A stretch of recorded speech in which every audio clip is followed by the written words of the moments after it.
ये बसवन्ना जी की धरती है, ख्वाजा बंदे नवाज जी की धरती है।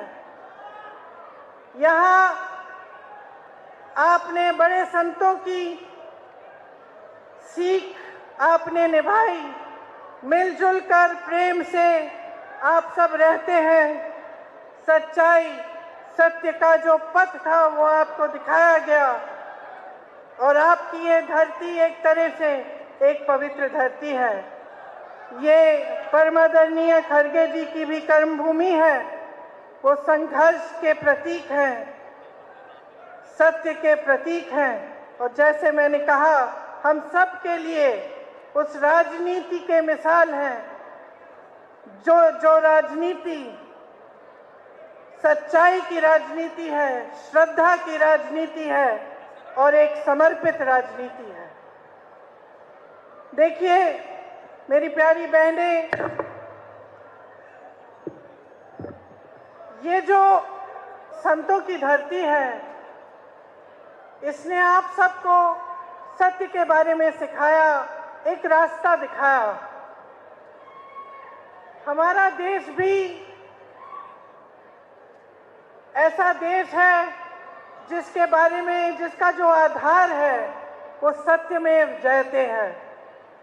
आप सब जब अपने बच्चों की परवरिश करते हैं सबसे पहले बच्चे को क्या सिखाते हैं? जब पहली बार माँ बच्चे को डांटती है तब यही कहकर डांटती है कि सच बोलो। अगर बच्चे ने कुछ गलत बोला हो तो माँ हमेशा सबसे पहले चीज बच्चे को यही सिखाती है कि सच बोलना है बेटा। सच बात है कि नहीं? सही बात है। आपको हिंदी समझ में आ रही है? आ रही है? ट्रांसलेशन नहीं चाहिए? पक्का?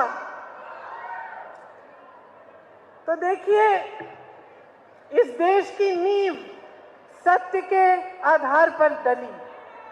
महात्मा गांधी जी ने आंदोलन सत्य के आधार पर किया। आपके पूर्वज, हमारे पूर्वज इस आंदोलन में शामिल हुए।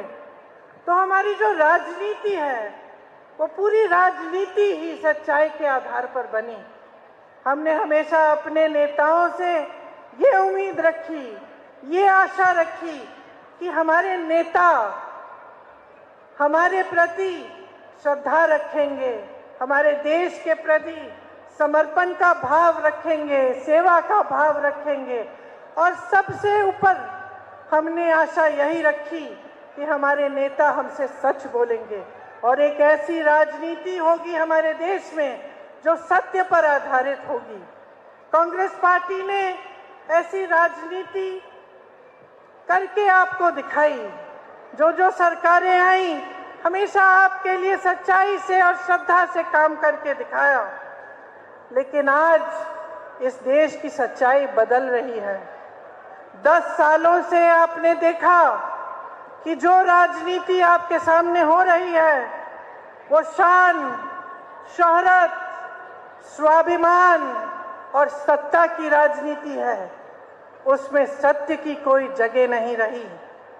आपने देखा कि प्रधानमंत्री से लेकर जो आपके सांसद हैं यहाँ के, आपके प्रति उनके दिल में कोई जवाबदेही की भावना नहीं रही। ये एहसास नहीं रहा कि जब आपके सामने आएंगे तो आपसे सच बोलना है, आपसे झूठ नहीं बोलना है। आपके सांसद तो ऐसे रहे कि आपके सामने आते ही नहीं हैं, यहाँ रहते ही नहीं हैं। 5 सालों में आपके लिए कुछ नहीं किया उन्होंने। एक ट्रेन चालू की है, उसके अलावा कुछ नहीं किया। दूसरी तरफ आपके जीवन का संघर्ष है। मेरी बहनें सुबह से शाम तक मेहनत करती हो, अगर जॉब करती हो या खेती में जाती हो काम करने या किसी घर में काम करती हो, घर आके भी काम करती हो, घर आके भी बच्चों को देखना है, परिवार को संभालना है। सबने खाना खाया, सब अच्छे से सो गए हैं, तभी जाकर आप सोती हो। पूरे समाज का बोझ उठाती हो। लेकिन आपकी इस सरकार में कोई सुनवाई नहीं है। यहाँ पे आपको पीने का पानी तक नहीं मिलता, उसकी इतनी किल्लत है। फिर भी आपके सांसद ने केंद्र में सरकार होते हुए नारे लगाए, आपको बताया कि हर नल में जल आएगा, लेकिन आपके पास अभी तक पीने का पानी नहीं आया। देश में आज भयानक बेरोजगारी है। 45 सालों में सबसे ज्यादा बेरोजगारी आज है। आपने मेहनत करके भाइयों अपने बच्चों को पढ़ाया लिखाया, किसी ने पीएचडी की, किसी ने एमएससी की, किसी ने बीए की, किसी को नौकरी नहीं मिली, किसी को रोजगार नहीं मिला। यहाँ से पलायन होता है, हैदराबाद तक जाते हैं बच्चे, मुंबई जाते हैं, दिल्ली तक पलायन होता है।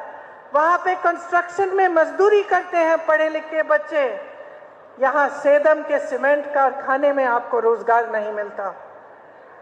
रोजगार बनाने के बजाय नरेंद्र मोदी जी की सरकार ने अग्निवीर जैसी स्कीम बनाई, जिसमें जो सेना में भर्ती करने के लिए नौजवान उत्सुक होता था, जिसकी आशा होती थी कि देश के लिए वो कुछ करेगा, देश की रक्षा करेगा, देश के लिए शहीद होने के लिए तैयार होता था, उसके लिए अग्निवीर स्कीम ले आए।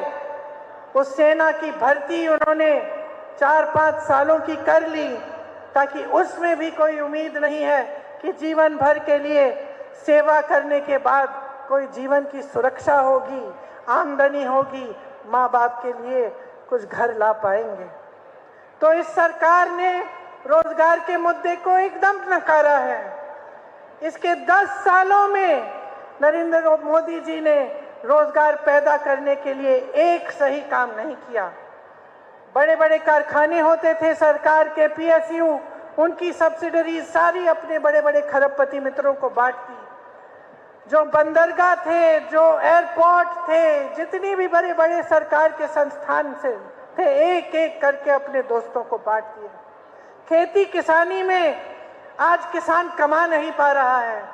जितने खेती के सामान हैं, सब पे जीएसटी लगा लगा कर आपके कमर तोड़े। आप कमा नहीं पा रहे खेती से, तो औरों को कैसे कमाई करवाएंगे? खेती से नौकरियां मिलती थी, रोजगार मिलता था, आज वो भी बंद हो गया है। छोटे कारोबारों से रोजगार मिलता था, छोटे दुकान, छोटे बिजनेस। जीएसटी, नोटबंदी करके ऐसी नीतियां बनाई कि सबके छोटे छोटे कारोबार तकरीबन खत्म होने जा रहे हैं। कोई खड़ा नहीं हो पा रहा है, काफी कमा नहीं पा रहा है, तो रोजगार बन नहीं रहे हैं, घट रहे हैं। ये परिस्थितियां हैं आज देश की। यहाँ पे खड़गे जी रेलवे डिवीजन लाए, स्पोर्ट्स अथॉरिटी ऑफ इंडिया लाए, ईएसआई का विस्तार करने का प्रोग्राम था ताकि एम्स आ पाए, इन्वेस्टमेंट और मैन्युफैक्चरिंग जोन बनाना था। सब चीजें सरकार ने रिजेक्ट कर दी। क्यों रिजेक्ट की? क्योंकि ये खड़गे जी की कर्मभूमि है, इसलिए क्योंकि खड़गे जी पूरे देश के सामने इनकी सच्चाई को खोलते हैं, क्योंकि खड़गे जी लड़ते हैं आपके लिए। इसीलिए समझ लीजिए इस सरकार की नीयत क्या है। ये जनता की भलाई नहीं देखते, ये अपनी सत्ता देखते हैं, ये राजनीति देखते हैं, और राजनीति और सत्ता के आधार पर साफ निर्णय करते हैं। आज कांग्रेस पार्टी ऐसे ऐसी गारंटी लाई है जिसको आप देख रहे हैं अपने आंखों के सामने। कर्नाटका की सरकार ने पूरा करके आपको दिखाया। कई सारी महिलाओं को हर महीने 2000 रुपए की सरकार दे रही है, और ये काम शुरू हो गया है। आस्ते आस्ते सबको मिलेगा। इसी तरह से देश भर में हम गारंटी देते हैं कि 30 लाख सरकारी पद नरेंद्र मोदी जी की सरकार ने खाली रखे हैं। उन 30 लाख पदों को हम भरेंगे। अग्निवीर जैसी स्कीमों को हम रद्द करेंगे, बंद करेंगे। 5000 करोड़ रुपए का फंड निकालेंगे ताकि जो नौजवान अपना छोटा कारोबार या बिजनेस शुरू करना चाहता है उसको सुविधा हो। शिक्षा के लिए हम जो आप लोन लेते हैं उनको माफ करेंगे, और शहरों में भी न्यूनतम रोजगार 400 रुपए का होगा और न्यूनतम रोजगार की गारंटी मिलेगी। कम से कम 100 दिन का रोजगार शहरों में भी कानून से आपको गारंटी मिलेगी। मैंने किसान भाइयों की बात की। आज देश का किसान पिस रहा है। मैं जानती हूं कि आपकी तकलीफ क्या है, कि खेती के हर सामान के लिए आप जीएसटी दे रहे हैं। जब आपके कर्ज माफ करने की बात होती है तो मोदी जी की सरकार कहती है कि पैसे नहीं हैं। लेकिन जब बड़े बड़े उद्योगपतियों के 16 लाख करोड़ रुपए माफ करने का समय आता है तो पलक नहीं झपकाते हैं, एकदम से वो लोन माफ कर देते हैं। तो बड़े बड़े उद्योगपतियों के कर्ज माफ कर सकते हैं, लेकिन आपके कर्ज माफ नहीं करते। यहाँ तुअर दाल नंबर 1 पे है, लेकिन आज उसकी इंपोर्ट की ड्यूटी ये लोग बढ़ाते नहीं हैं, ताकि जो बाहर से विदेशी तुअर दाल है वो आसानी से बिकती है और जो तुअर दाल आप यहाँ की खेती से आपकी उपज है वो बिक नहीं पाती। इन्होंने हर स्तर पर किसानों को कमजोर करने का काम किया है। बड़े बड़े वादे किए, किसान की आमदनी दुगनी होगी, लेकिन सारे वादे खोखले निकले। एक ऐसा काम नहीं किया जिससे आपको यहाँ पे तुअर दाल का हब बनाया जाए। उन्होंने आपके सामने ये वादा किया था कुछ सालों पहले, चुनाव आया, चुनाव के बाद ये वादा एकदम भूल गए। हम एमएसपी को कानून बनाएंगे, ये हमारी गारंटी है कि किसानों को एमएसपी कानून के तौर पर मिलेगी। खेती के सारे सामान जीएसटी से मुक्त करेंगे ताकि आपको महंगे नहीं मिलेंगे। आपका जब नुकसान होता है तो आजकल आपको मुआवजा समय पे नहीं मिलता। हम आपको गारंटी दे रहे हैं कि 30 दिनों के अंदर अंदर आपको पूरा मुआवजा मिलेगा, भुगतान मिलेगा। और भूमिहीन लोगों को जमीन दी जाएगी और न्यूनतम मजदूरी 400 रुपए की होगी। ये हमारी गारंटी है किसानों के लिए। देखिए बहने, मैंने महंगाई की बात की। मैं जानती हूं कि सबसे ज्यादा बोझ कौन उठा रहा है महंगाई का। आज पेट्रोल 100 रुपए है, डीजल 90 रुपए है, गैस का सिलेंडर हर जगह 1000 से 1200 है, सोना 73,000, चांदी 90,000, दाल महंगी, सब्जी महंगी, मिट्टी का तेल महंगा, हर चीज का दाम बढ़ गया है। कुछ सस्ता नहीं मिल रहा है। जब घर में कोई बीमार पड़ता है, खर्चा करना पड़ता है, आपका दिल घबराता होगा। जब त्योहार आता है, आपको कुछ खरीदना पड़ता है, आपका दिल घबराता होगा।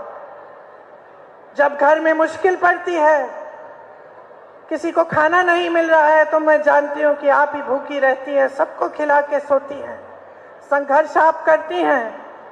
और आपकी इस सरकार में कोई सुनवाई नहीं रही। आपने खुद देखा कि जब एक अच्छी सरकार आती है, जिसकी नीयत ठीक होती है, तो कितना काम हो सकता है आपके लिए।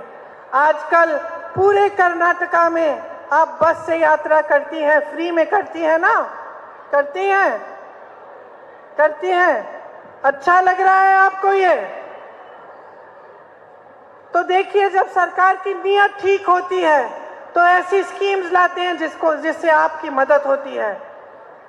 जो नरेंद्र मोदी जी की सरकार है वो गरीबों की सरकार नहीं है, वो आम आदमी की सरकार नहीं है, वो मिडिल क्लास के लिए कुछ नहीं कर रही है, वो सिर्फ बड़े बड़े खरबपतियों के लिए है। देश का लोहा, देश का कोयला, देश की बिजली, देश की सड़कें सारी इनको सौंप दी हैं। मैंने पहले कहा, हवाई अड्डे सौंप दिए हैं, हाईवे सौंप दिए हैं, बंदरगाह सौंप दिए हैं, सरकारी बैंकों से इनके 16 लाख करोड़ माफ कर दिए हैं। किसानों के लिए एक पैसा नहीं। और पूरे देश में इनकी एक साठगांठ है, पूरे देश की मीडिया के साथ। सारी देश की मीडिया आज खरबपति चला रहे हैं, आपको सच्चाई कभी नहीं दिखती। आपके लिए जो बैंक खुले थे, वो जब बड़े बड़े उद्योगपतियों को उनके लोन माफ करते हैं आपको पता नहीं चलता। लोग चुप रहते हैं, मीडिया चुप रहती है। जब विपक्ष पर हमला होता है, सांसदों को संसद से निकाला जाता है, तो कोई सवाल नहीं उठाता। मीडिया कहती है कि सिर्फ मोदी जी ऐसा कर सकते हैं। जब दो चीफ मिनिस्टर को गिरफ्तार किया जाता है, जेल में डाला जाता है, तो सारी मीडिया चुप रहती है। जब मोदी जी स्कीम निकालते हैं कि इलेक्टोरल बॉन्ड से जो उनको चंदा दे रहा है उसका नाम गुप्त रहना चाहिए, तब कोई सवाल नहीं उठाता। जब मोदी जी कहते हैं कि कोई भ्रष्ट है और उस नेता के खिलाफ इल्जाम लगाते हैं और फिर वही नेता उनकी पार्टी में चला जाता है, तो कोई कुछ सवाल नहीं उठाता। सब वाह वाह करते हैं, सब कहते हैं कि बड़ा मास्टर स्ट्रोक है मोदी जी का। रेवंत जी ने आपसे कहा कि दिल्ली पुलिस इनके यहाँ पहुंच रही है, तेलंगाना में। मीडिया कोई सवाल नहीं उठाता कि चुनाव के समय जो विपक्ष के बड़े बड़े नेता इनके खिलाफ लड़ रहे हैं, उन पर ये सब क्यों हो रहा है। जब चंदा की लिस्ट निकलती है भाजपा की कि किसने चंदा दिया, और पता चलता है कि जिस पर छापा मारा था उसने चंदा दिया, उसके बाद छापे बंद। पता चलता है जिस पर भ्रष्टाचार का केस लगाया वो चंदा देता है, तो भ्रष्टाचार का केस खत्म हो जाता है। जब सच्चाई बाहर आती है तो देश का मीडिया आपको दिखाता नहीं है। और आज इतनी गंभीर परिस्थितियां बन गई हैं हमारे देश की। सबसे अमीर पार्टी आज भाजपा है, सबसे ज्यादा सत्ता है इनके पास, सबसे अहंकारी प्रधानमंत्री हैं। इसीलिए आपने सब जगह सुना होगा कि इनके नेता कह रहे हैं कि संविधान को बदल डालेंगे। इनके नेता कह रहे हैं कि अगर इनको 400 सीटें मिलेंगी इस चुनाव में तो ये संविधान को बदल डालेंगे। तो मैं आपसे पूछना चाहती हूं कि ये संविधान क्या है, इससे आपका क्या मतलब है, आप समझ रहे हैं, इसको गहराई से समझिए। इस संविधान से आपको अधिकार मिलते हैं मेरे भाइयों, इस संविधान से आपको आरक्षण मिलते हैं। इस संविधान से इस देश में यह तय किया था हमारे पूर्वजों ने कि चाहे वो किसान हो, चाहे एक गरीब हो, एक छोटे से गांव में, चाहे एक छोटे से शहर में कोई रहता हो, या इस देश का प्रधानमंत्री हो, सबको समान अधिकार मिलेगा, सबको वोट मिलेगा। तो ये जब संविधान को बदलने की बात करते हैं तो ये लोकतंत्र को कमजोर करने की बात करते हैं। कोली समाज के लिए जब हमारी सरकार ने इनको एक पत्र भेजा कि आरक्षण होना चाहिए, तो मोदी जी की सरकार ने मना कर दिया, उसको रिजेक्ट कर दिया। आपको समझना पड़ेगा कि ये सब बातें आपके सामने नहीं आ रही हैं। चुनाव के समय मोदी जी इस देश के प्रधानमंत्री आकर आपको सिर्फ इधर उधर की बातें बताते हैं। आजकल तो बहुत बहकी बातें करने लगे हैं। चाहते हैं कि हर चुनाव को हिंदू मुसलमान पे लड़ा जाए। 10 सालों से इनका राज रहा है, एक काम करके नहीं दिखाया, इसलिए इनकी हिम्मत नहीं है कि आपके सामने जब चुनाव के समय आए तो अपने काम की बात करें, आपको बताएं कि इन्होंने कितने रोजगार दिए, इन्होंने कितने लोगों को शिक्षा दिलवाई, कितने संस्थान खोले। आजकल मेरी बहनों की बातें करते हैं, आपके मंगलसूत्र की बातें करते हैं, आपके गहनों की बातें करते हैं। मैं इनसे पूछना चाहती हूं कि ये कहां थे जब हमारे ओलंपिक मेडलिस्ट के साथ अत्याचार हुआ? कहां थे ये लोग? जब हाथरस और उन्नाव में महिलाओं के साथ बलात्कार हुआ और उन महिलाओं को जला दिया गया, तो मोदी जी ने किसके पक्ष में बोले? क्या महिलाओं के पक्ष में बोले? क्या मोदी जी की सरकार ने उन अपराधियों की रक्षा की? मैं उनसे पूछना चाहती हूं कि आज कर्नाटका में एक बहुत बड़ी बात निकली है कि उनके साथ जो मंच पे खड़े थे, जिनके लिए मोदी जी ने वोट मांगा, उन्होंने हजारों महिलाओं के साथ दुष्कर्म किया, हजारों महिलाओं के साथ। मैं पूछना चाहती हूं, मोदी जी क्या कहते हैं इसके बारे में? क्या कहते हैं हमारे प्रधानमंत्री इसके बारे में? हमारे गृह मंत्री क्या कहते हैं इसके बारे में? कुछ समय पहले 3 दिनों के लिए मैं अपनी बेटी से मिलने गई। प्रधानमंत्री जी, गृह मंत्री जी बोलने लगे कि प्रियंका गांधी विदेश में गई है। जहां मैं जाती हूं इनको पता चल जाता है, जहां विपक्ष के नेता जाते हैं इनको पता चल जाता है। लेकिन इस तरह का अपराधी, इस तरह का राक्षस इस देश को छोड़ के चले जाता है और इनको पता नहीं चलता। हम कैसे यकीन कर सकते हैं इस बात पर? सब चीज, हर जानकारी इनके पास जाती है। सब नेताओं पे ये ध्यान रखते हैं कौन कहां जा रहा है, क्या कर रहा है। और इतना बड़ा अपराध करके इनके नाक के सामने कोई देश से भाग गया और ये कुछ नहीं कह रहे हैं। देखिए बहनें, इनसे जवाबदेही मांगिए, इनसे जवाबदेही मांगिए, इनसे सवाल उठाइए। इनकी हिम्मत नहीं होनी चाहिए, मोदी जी की हिम्मत नहीं होनी चाहिए कि किसी के मंगलसूत्र के बारे में बात करें जब तक ये अपराधी वापस नहीं आएगा। प्रधानमंत्री की जिम्मेदारी होती है इस देश के प्रति। हमने बहुत प्रधानमंत्री देखे हैं, इंदिरा जी को देखा है, जवाहरलाल नेहरू को देखा है, राजीव गांधी को देखा है, मनमोहन सिंह जी को देखा है, वाजपेयी जी को भी देखा है जो भाजपा के प्रधानमंत्री थे। सब इस देश के प्रति अपनी जिम्मेदारी को समझते थे।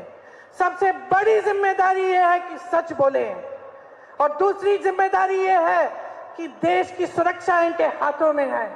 मैं इनसे पूछना चाहती हूं कि क्या किया है इन्होंने महिलाओं की सुरक्षा के लिए? क्या किया है इन्होंने आपकी सुरक्षा के लिए? हर स्तर पर आपको कमजोर किया है। सिर्फ यही रट लगा रखी है कि 70 सालों में क्या हुआ, 70 सालों में क्या हुआ। मैं इनको बताना चाहती हूं, प्रधानमंत्री जी, अब ये 70 सालों की रट नहीं चलेगी। 10 सालों से आपकी सरकार है। आप बताओ, आपने कितने विश्वविद्यालय खोले? कांग्रेस ने आईआईटी खोली, आईआईएम खोली, एम्स बनाए, इसरो, डीआरडीओ, नाम लीजिए, कांग्रेस ने बनाया। नरेंद्र मोदी जी ने 10 सालों में क्या बनाया? आकर मंच पर आपको बताएं। कांग्रेस ने पूरा प्राइवेट सेक्टर, पूरा पब्लिक सेक्टर मजबूत किया जिससे आपको रोजगार मिले। ये बताएं कितने रोजगार दिए हैं, बताएं। महिला की सुरक्षा की बात करते हैं, बताएं किस महिला की सुरक्षा की है? सिर्फ जिन्होंने अत्याचार किया उनकी सुरक्षा की है। अपने काम के बारे में बात करके दिखाएं अगर हिम्मत है इनमें। हिम्मत नहीं है भाई और बहनों, वही आपको 5 किलो का राशन का बोरा पकड़ाया है और ये सोचते हैं कि ये काफी है। मैं नहीं कहती कि ये बुरी बात है, अच्छी बात है अगर गरीबों को राशन मिल रहा है। लेकिन मैं आपसे पूछना चाहती हूँ मेरी बहनें, आप जब अपने बच्चों को पढ़ाती लिखाती हैं तो आप इसलिए उनको बड़ा करती हैं कि वो 5 किलो का राशन ले लें और उनको कोई रोजगार नहीं मिले? क्या आप ये चाहती हैं?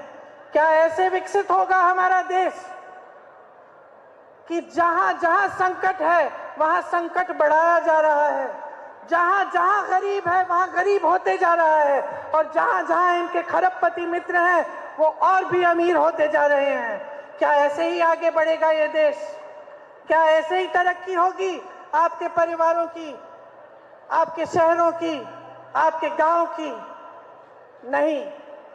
अगर आप जवाबदेही नहीं लाएंगे, इस सरकार से सवाल नहीं पूछेंगे, अगर आज ये प्रधानमंत्री आपके सामने आकर आपको फिर से गुमराह करके धर्म के नाम पर आपसे वोट लेंगे तो ये आपकी गलती होगी। बहनों और भाइयों, आपको जागरूक बनना है, आपको गहराई से समझना है कि आज इस देश में क्या हो रहा है।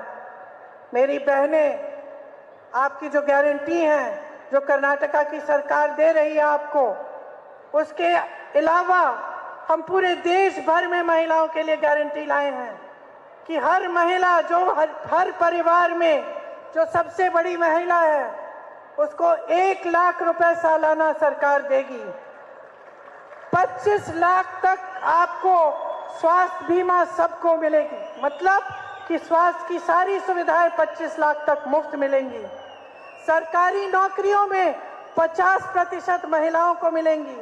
आशा, आंगनवाड़ी और जो महिलाएं मिड डे मील्स में काम करती हैं, उनके मानदेय में जो केंद्र सरकार का जो भागीदारी है, उसको दुगना करेंगे हम। ये जो कर्नाटका में सरकार बनी है, शायद आपको खुद एहसास हुआ होगा कि ये आपकी सरकार बनी है, ये जनता की सरकार है, ये आपके लिए दिन रात काम कर रही है। आपको गृह लक्ष्मी योजना दी, आपको गृह ज्योति योजना दी, अन्ना भाग्य दिया, मुफ्त में बस यात्रा दी, युवा निधि दी है। और जैसे आपने अपने अपने बच्चों को सिखाया, उसी तरह से मैं आपसे कहना चाहती हूं कि जो आज की राजनीति है, उसको सच्चाई के रास्ते पे लाने के लिए आपका बहुत बड़ा योगदान होगा। अब आप देख रही हैं कि जब पहले सरकार थी वो कैसी थी, और जब कांग्रेस की सरकार आई है वो कैसी है। तो आप खुद समझिए कि कोई आपके मंच पर खड़े होकर सच्चाई की बात कहता है, कोई काम की बात करता है, विकास की बात करता है, तो वो काम करके दिखाएगा। यहाँ रेवंत जी भी बैठे हैं। तेलंगाना में भी जो गारंटी दी थी वो आज पूरी हो रही है। तो जो हमने आपके सामने कहा वो हम करके आपको दिखा रहे हैं। देखिए, जैसे आप सबने अपने बच्चों को सच के बारे में सिखाया, उस तरह से मैंने भी अपनी माँ से कुछ सीखा। और मैंने सबसे बड़ी चीज अपनी माँ से ये सीखी कि राजनीति और जीवन में जब हम कुछ कहते हैं तो हमारी जबान पक्की होनी चाहिए। अफसोस इस बात की है मेरी प्यारी बहनों और मेरे भाइयों कि मोदी जी की जबान कच्ची है। हर स्तर पर आपको झूठ बोला है। 15 लाख आपके खातों में डालने की बात की, झूठ निकला। 2 करोड़ रोजगार की बात की, झूठ निकला। इलेक्टोरल बॉन्ड जैसी स्कीम लाए, तमाम ऐसी स्कीमें लाए जिससे आप कमजोर हुए। भ्रष्टाचार की बात की, अपनी पार्टी को वॉशिंग मशीन बना दी, जो भ्रष्ट है वो उसमें चले जाए, साफ हो जाता है। लोकतंत्र को कमजोर किया, सरकारों को खरीदा पैसों से। सबने उनकी वाह की, लेकिन सच्चाई ये थी कि ये गलत बात था। लोकतंत्र को मजबूत नहीं, कमजोर करने की बात थी। इसीलिए ये सारी सच्चाइयां बहनों और भाइयों आज आप अपनी आंखों के सामने देख रहे हैं। अब आपके हाथों में एक बहुत बड़ी जिम्मेदारी है। आपको देश के प्रधानमंत्री को जवाबदेह बनाना पड़ेगा। आपको उनसे ये कहना पड़ेगा कि हमें ये सब बातें नहीं सुननी, हमें ये झूठ नहीं सुनने कि कोई राजनीतिक दल हमारे गहने चोरी करके किसी और को दे देगा, हमारे मंगलसूत्र चोरी करेगा। हमें ये हिंदू मुसलमान की बात नहीं सुननी। अब हमें सुननी है अपने विकास की बात।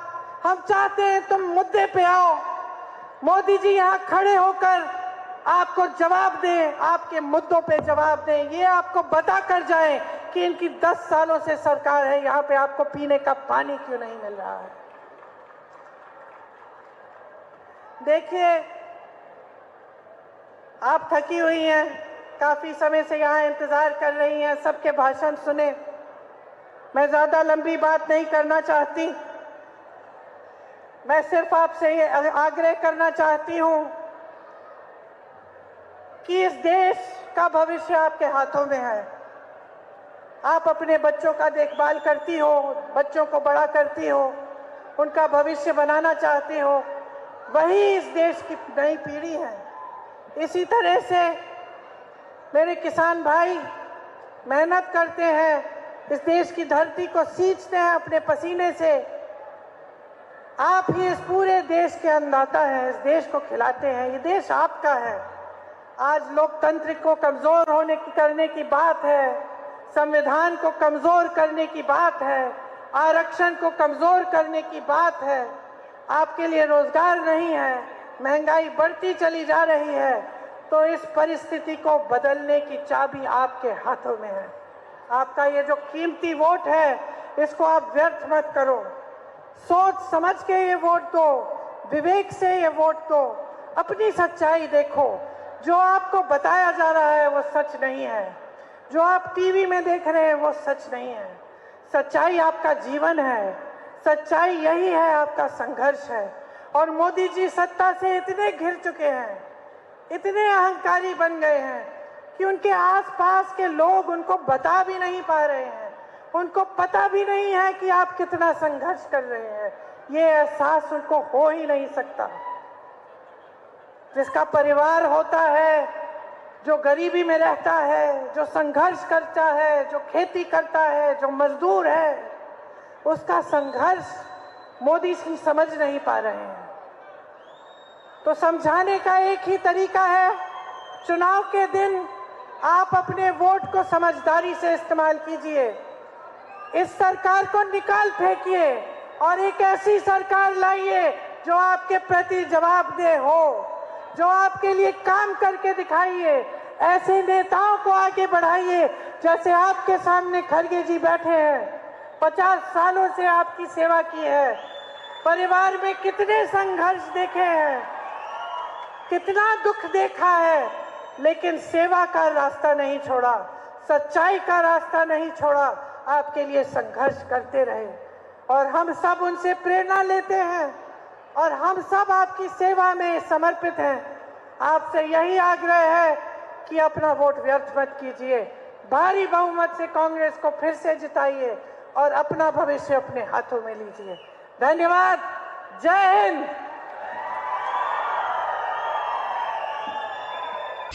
बड़ी से बड़ी खबर, क्राइम से लेकर राजनीति तक किस नेता ने 5 साल में क्या काम कराया।